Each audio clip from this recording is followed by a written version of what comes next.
नमस्कार. मी भाऊ तोरसेकर. तुम्ही बघत आहात प्रतिपक्ष. मित्रांनो, सध्या देशामध्ये राज्यसभा निवडणुकीचे वेध लागलेले आहेत. राज्यसभेची कधी सार्वत्रिक निवडणूक होत नाही. संसदेचं वरिष्ठ सभागृह त्याच्यामध्ये साधारणतः 250-250च्या आसपास सदस्य असतात. त्यापैकी 12 सदस्यांची राज्यपाल नेमणूक करतात आणि उरलेले सदस्य निवडून येत असतात. पण हे सभागृह कधीही बरखास्त होत नाही. राज्यसभा कधीही बरखास्त होत नाही. लोकसभा मुदत संपली किंवा आणखीन कुठल्याही कारणाने बरखास्त होत असते, पण राज्यसभा बरखास्त होत नाही. राज्यसभेत जितके सदस्य निवडून येतात ते दर 2 वर्षांनी निवृत्त होत जातात आणि त्यांच्या जागी पुढच्या 6 वर्षासाठी नवे सदस्य निवडून येतात. पुढच्या 2 वर्षांनी आणखीन 1/3 सदस्य निवृत्त होतात आणि ते परत त्यांच्या जागी नवे सदस्य हे पुढच्या 6 वर्षासाठी निवडून येतात आणि हे चक्र सततच चालू आहे. त्यामुळे या वर्षी साधारणतः 70 ते 80च्या आसपास एकूण राज्यसभा सदस्य निवृत्त होणार आहेत आणि ते निवृत्त झाले की त्यांची जागा भरायची म्हणून या निवडणुका होणार आहेत. आणि आता माझ्या माहितीप्रमाणे सगळ्याच्या सगळ्या 70-75 जागांची निवडणूक आत्ता होणार नाहीये. आत्ता होते ती फक्त वेगवेगळ्या राज्यातल्या 37 राज्यसभेच्या रिक्त जागा भरण्यासाठी होते, ज्यांची मुदत ही येत्या एप्रिल महिन्यामध्ये संपते.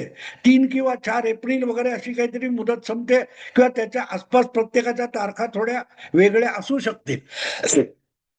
पण या ज्या 37 जागा रिक्त होत आहेत त्यामध्ये 7 जागा या महाराष्ट्रातल्या आहेत. हरियाणा असेल, तेलंगणा असेल किंवा छत्तीसगड मला वाटते आहे, अशा विविध राज्यातल्या मिळून एकूण 37 जागा रिकाम्या होत आहेत. आणि त्या 37 जागांमध्ये जितके लोक ज्या बाजूचे निवृत्त होत आहेत त्यामध्ये फरक असा आहे की भाजपचे जितके निवृत्त होत आहेत त्यापेक्षा 2-4 जागा अधिक भाजपच्या निवडून येतील. आणि दुसरीकडे जेवढे काँग्रेसचे लोक निवृत्त होत आहेत तेवढ्या काँग्रेसच्या जागा परत निवडून येण्याची बिलकुल शक्यता नाहीये. थोडक्यात 2014 साली राज्यसभेमध्ये काँग्रेसचे जितके खासदार होते त्यापेक्षाही कमी सदस्य लोकसभेत होते. लोकसभेची सदस्य संख्या ही राज्यसभेच्या दुप्पट आहे, पण लोकसभेमध्ये काँग्रेस पक्षाचे जितके खासदार होते त्याच्यात जवळजवळ दुप्पट खासदार राज्यसभेत होते. आज परिस्थिती इतकी डबघाईला आली आहे की गेल्या 10 वर्षात प्रत्येक 2 वर्षानंतर झालेल्या निवडणुकांमध्ये काँग्रेसच्या राज्यसभेतल्या सदस्यांची संख्या घटत होते त्याच्या जवळजवळ 1/3 किंवा 1/4 इतकी खाली आलेली आहे.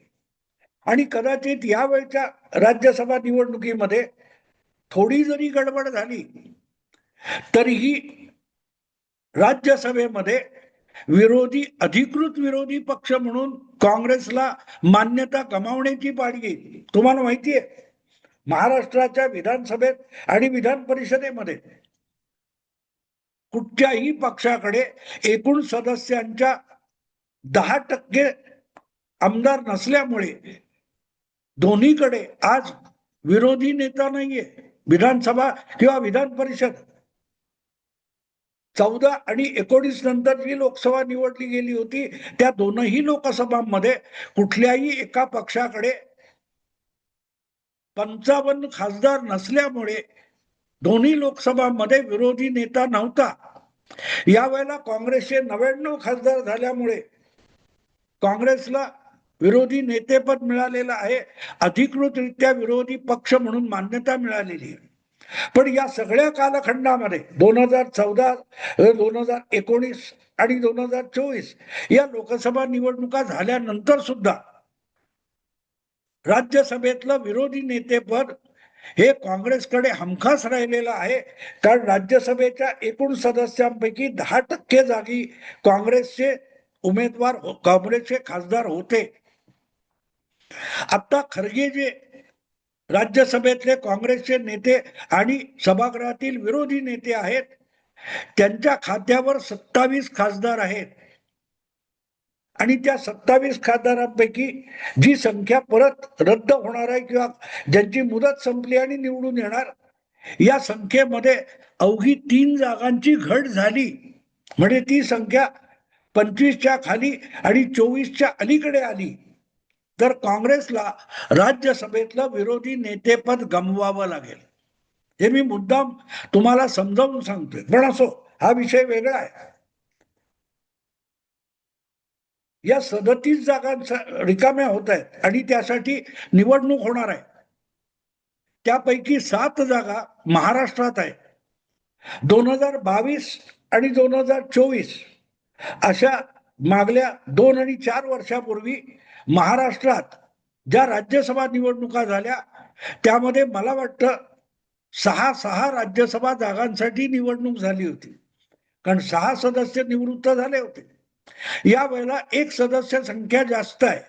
कारण महाराष्ट्राच्या वाट्याला राज्यसभेतील जो महाराष्ट्राचा कोटा आहे तो मला वाटतं 22 वगैरे काहीतरी आहे. आणि 22 असल्यामुळे 22 नाही 18-19 आहे. त्यामुळे 6 आणि 7 अशी ती संख्या विभागलेली आहे.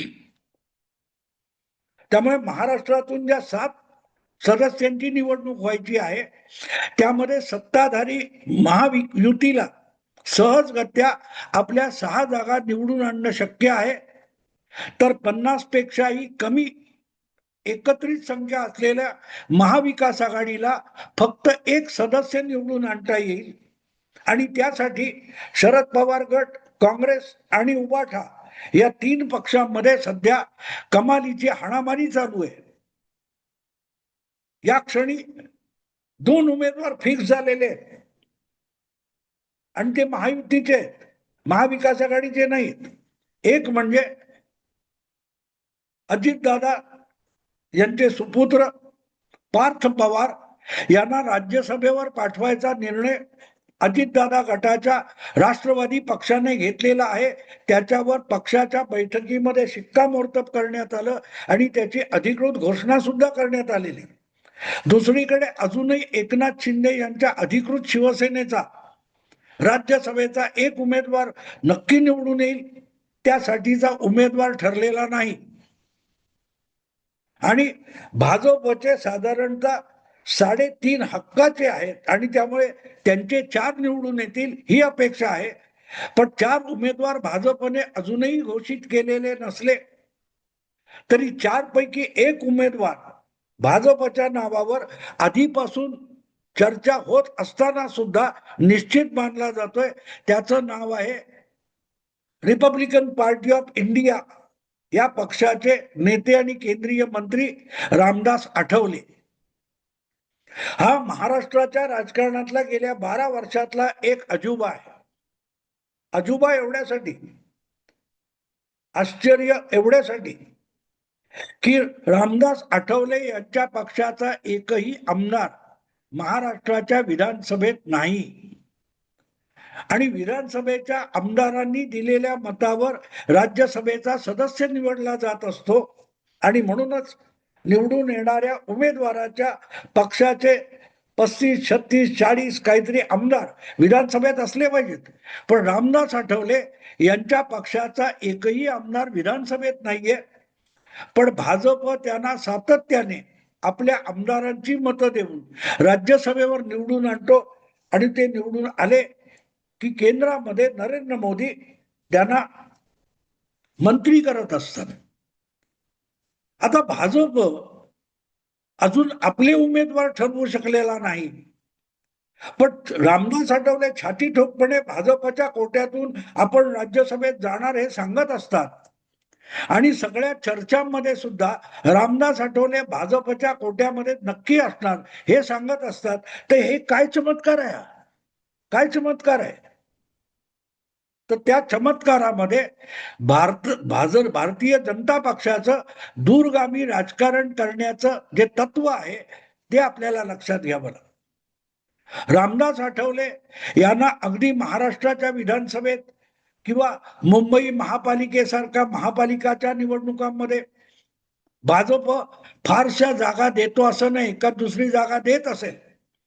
आमदारकीच्या खऱ्या निवडणुकीमध्ये ज्या रामदास आठवलेंच्या पक्षाच्या तोंडाला भाजप पानं पुसतो, तो राज्यसभेची सुरक्षित जागा मात्र रामदास आठवलेंना अलगद बहाल करतो. आणि एकदा दोनदा नाही, दोनदा झाले, ही तिसरी वेळ आहे. तर असं काय जे औदार्य रामदास आठवलेंना काँग्रेस पक्षाने दाखवलं नव्हतं?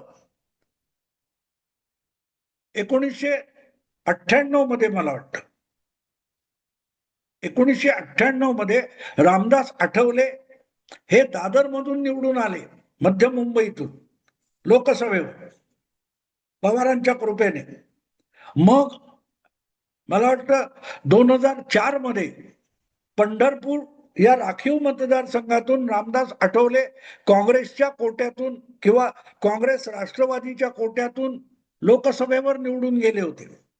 पण 2009 मध्ये राज्यातला राखीव मतदारसंघ पंढरपूरच्या जागी शिर्डी करण्यात आला, काहीतरी असा काहीतरी झालं, मला आता नेमकं आठवत नाही.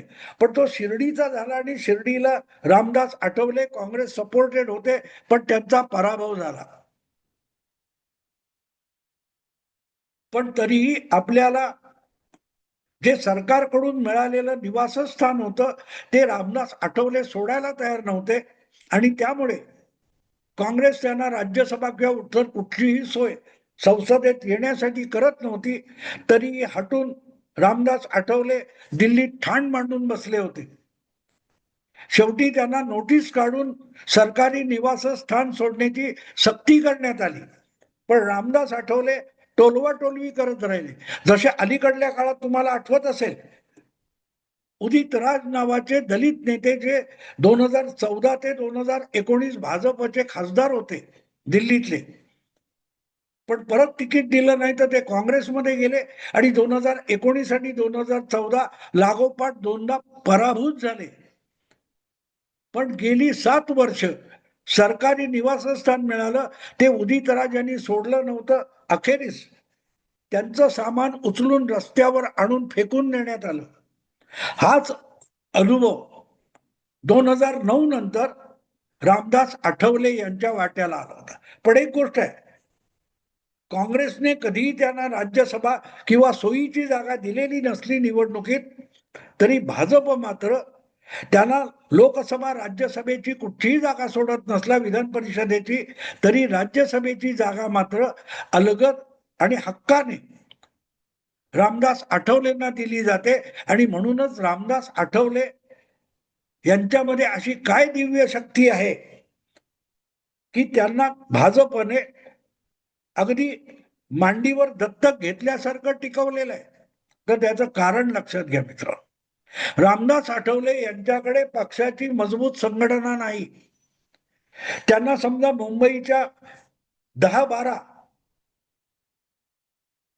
महापालिकेच्या जागा सोडल्या तरी त्यापैकी 2-3 जागा निवडून आणणं देखील रामदास आठवलेंना अवघड आहे. पण तरी मुंबईच्या 227 महापालिका वॉर्डामध्ये साधारण 500,000 पासून 3-4 हजार पर्यंतची मतं वेगवेगळ्या वॉर्डामध्ये रामदास आठवले यांच्यामुळे मिळू शकतात. आणि तीच रामदास आठवले यांच्याकडे असलेली गुरुकिल्ली आहे. रामदास आठवले सोबत आहेत, रामदास आठवले महायुतीत आहेत आणि रामदास आठवलेंचा भाजपच्या किंवा महायुतीच्या उमेदवाराला पाठिंबा आहे. म्हणून छोट्या छोट्या वॉर्ड पासून विधानसभा आणि लोकसभेपर्यंत काही हजार मतांची बेगमी होत असते. अनेकदा जिथे अटीतटीची लढाई असते 48% आणि 52% असा फरक असतो, इथे ही रामदास आठवलेंच्या नावावर पडू शकणारी वॉर्डामध्ये 500-700 मतं किंवा विधानसभेला 5-6 हजार मतं ही पारडं खाली घालवायला उपयुक्त ठरत असतात. म्हणून एकही जागा वाट्याला दिली तर निवडून आणण्याची क्षमता नसलेले रामदास आठवले हे सार्वत्रिक निवडणुकीमध्ये भाजपचं पारडं अनेक मतदारसंघामध्ये खाली जाण्यासाठी आवश्यक असलेलं वजन बाळगतात. हा एक भाग झाला. पण रामदास आठवले यांचा उपयोग भारतीय जनता पक्षाला फक्त मुंबई आणि महाराष्ट्रापुरता नाहीये. उत्तर प्रदेश सारख्या राज्यामध्ये, देशातलं सगळ्यात मोठं राज्य आहे, 80 लोकसभेच्या जागा आहेत, 403 विधानसभेच्या जागा आहेत, अशा ठिकाणी रामदास आठवले भाजपला खूप उपयुक्त असतात. कारण त्याच उत्तर प्रदेशमध्ये मायावतींचा बहुजन समाज पक्ष नावाचा एक तगडा आंबेडकरवादी पक्ष आहे. मायावती या महाराष्ट्रातल्या नाहीत, आंबेडकरांच्या नात्यातल्या नाहीत, आंबेडकरांच्या रिपब्लिकन आंबेडकरवादी चळवळीतल्या नाहीत. पण रामदास आठवले हे खुद्द महाराष्ट्रातले, बाबासाहेबांच्या मराठी भाषेतले, महाराष्ट्र प्रांतातले आहेत. आणि त्यामुळे उत्तर प्रदेशात मायावतींच्या दलित राजकारणाशी टक्कर देताना खुद्द आंबेडकरांच्या गावातला, आंबेडकरांच्या राज्यातला रामदास आठवले हा भाजपसाठी उत्तर प्रदेशच्या निवडणुकीत एक हुकमाचा पत्ता म्हणून वापरता येतो. जो मूळचा आंबेडकरी चळवळीतून आलेला तरुण कार्यकर्ता आहे, दलित पॅन्थर, रिपब्लिकन चळवळ, रिपब्लिकन सेना, असे जे वेगवेगळे आंबेडकरी चळवळीचे मूळ स्रोत होते महाराष्ट्रात, त्यातून काही ना काही गोष्टी उचलून काशीराम यांनी बहुजन समाज पक्ष निर्माण केला उत्तरेत आणि वाढवला. त्यातून मायावती आल्या. मायावती आज बहुजन समाज पक्षाच्या सर्वे सर्व आहे. पण त्या बहुजन समाज पक्ष बसपाचा मूळ स्रोत येतो तो आंबेडकरवादातून येतो. आणि त्या आंबेडकरवादाची महाराष्ट्रातली मूळ शाखा असलेले रामदास आठवले हे मायावतींच्या उत्तर प्रदेशातल्या राजकारणाला टक्कर देण्यासाठी भाजपला उपयोगी ठरतात. आणि म्हणून महाराष्ट्रात, मुंबईत किंवा 4-5 निवडून येणारे उमेदवार ज्यांच्याकडे आहेत, या अर्थाने रामदास आठवले यांचं राजकीय मूल्य नाही. देशव्यापी आंबेडकरी चळवळीचा एक मूळचा पाई हा आपल्या सोबत आहे. आणि म्हणून आपल्यावर बसणारा जो चतुर्वर्ण्याचा शिक्का आहे तो पुसायला खोड रबर म्हणून रामदास आठवले उपयोगी पडतात, प्रामुख्याने भाजपला.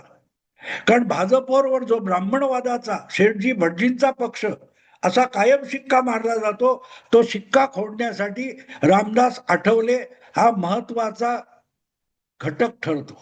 आणि म्हणून एक राज्यसभेची जागा, राज्यसभेमध्ये भाजपच्या आज 100 पेक्षा अधिक जागा आहेत जवळजवळ, त्यामधली एक जागा रामदास आठवलेंसाठी सोडली किंवा त्यांना आंदण दिली तर लोकसभेच्या, विधानसभेच्या शेकडो जागा या सोप्या होऊन जातात.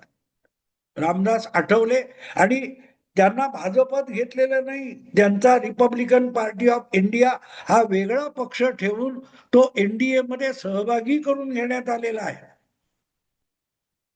तेव्हा रामदास आठवले ही जागा एक राज्यसभेची म्हणून मोजता येत नाही. लोकसभेच्या डझनावारी आणि विधानसभेच्या शेकडोंनी जागा निवडून आणण्यासाठी रामदास आठवले हा एक परिसर स्पर्श असतो. म्हणूनच रामदास आठवले हे भाजपच्या राज्यसभा यादीमध्ये परमनंट सदस्य असतात. मित्रांनो, आता थांबतो. आवडलं लाईक करा, शेअर करा आणि प्रतिपक्षाला सबस्क्राईब करा. नमस्कार.